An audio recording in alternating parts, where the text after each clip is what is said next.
Pen ஸ்டோக்ஸால extended spell கன்டினியூஸா 10 over போட முடியறப்போ, எதுக்காக Jasprit Bumrah Joe Root batting வர வரைக்கும் வெயிட் பண்றாரு? ஏன் அவரால கன்டினியூஸ் எக்ஸ்டெண்டட் ஸ்பெல்ஸ் போட முடியாதா? அப்படின்னு இர்ஃபான் பதான் கொஸ்டின் பண்ணியிருக்காரு. நான் எத பேசணும்னு மனசுல நெனச்சேனோ, அத அப்படியே புட்டு புட்டு வச்சிருக்காரு இர்ஃபான் பதான். ஒரு சீரிஸ்ல நீங்க வொர்க் லோட் மேனேஜ்மென்ட் பண்றீங்க, அது ஓகே. ஆனா ஒரு மேட்ச்ல வொர்க் லோட் மேனேஜ்மென்ட் பண்ணுவீங்களான்னு எனக்கு புரியல.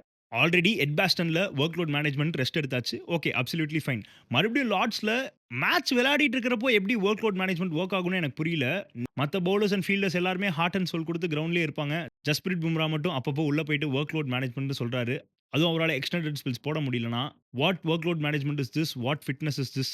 Both work load management and fitness மேல மிகப்பெரிய கொஸ்டின் மார்க் வைக்கிறாங்க. எஸ், ஜஸ்பிரிட் பும்ரா தான், கிரேட்டஸ்ட் தான், எல்லாமே ஹேட்ஸ் ஆஃப் தான். ஆனா அதுக்குன்னு அதனால தான் டெஃபினட்டா இர்ஃபான் பதான் இந்த கொஸ்டின ரைஸ் பண்ணியிருக்காரு. என்ன பெர்சனலா கேட்டீங்கன்னா, எனக்கு இதுல பெருசா உடன்பாடு இல்ல. ஏன்னா, even on the smallest level ஒரு ஸ்கூல் டீம் கோச் கூட தன்னோட பவுலரால கம்ப்ளீட்டா மேட்ச் டிமாண்டுக்கு ஏத்த மாரி போட முடியலன்னா, even the greatest school team பிளேயரா இருந்தா கூட, he will sit out in the bench. That is how it works. ஒரு மேட்ச்ன்னு நீங்க விளையாட வரப்போ, கம்ப்ளீட்டா 100% ஹார்ட் அண்ட் சோல் குடுக்கணும். லைக் எப்படி முகமது சிராஜ் பண்றாரு. எஸ், பும்ரா டிஃபரண்ட் ஆக்ஷன் வச்சிருக்காரு. இன்ஜூரி ப்ரோன் பிளேயர் தான். எல்லாமே ஓகே தான்.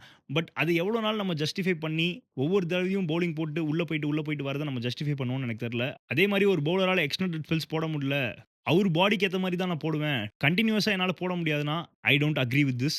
ஸோ நீங்க இந்த ஜஸ்பிரிட் பும்ரா விஷயத்த பத்தி என்ன நெனைக்கிறீங்க அப்படின்னு மறக்காம கமெண்ட்ல சொல்லுங்க. அப்படியே ஜஸ்பிரிட் பும்ரா புடிச்ச உங்க ஃபிரெண்டுக்கு மறக்காம இந்த வீடியோவ ஷேர் பண்ணுங்க. Thank you.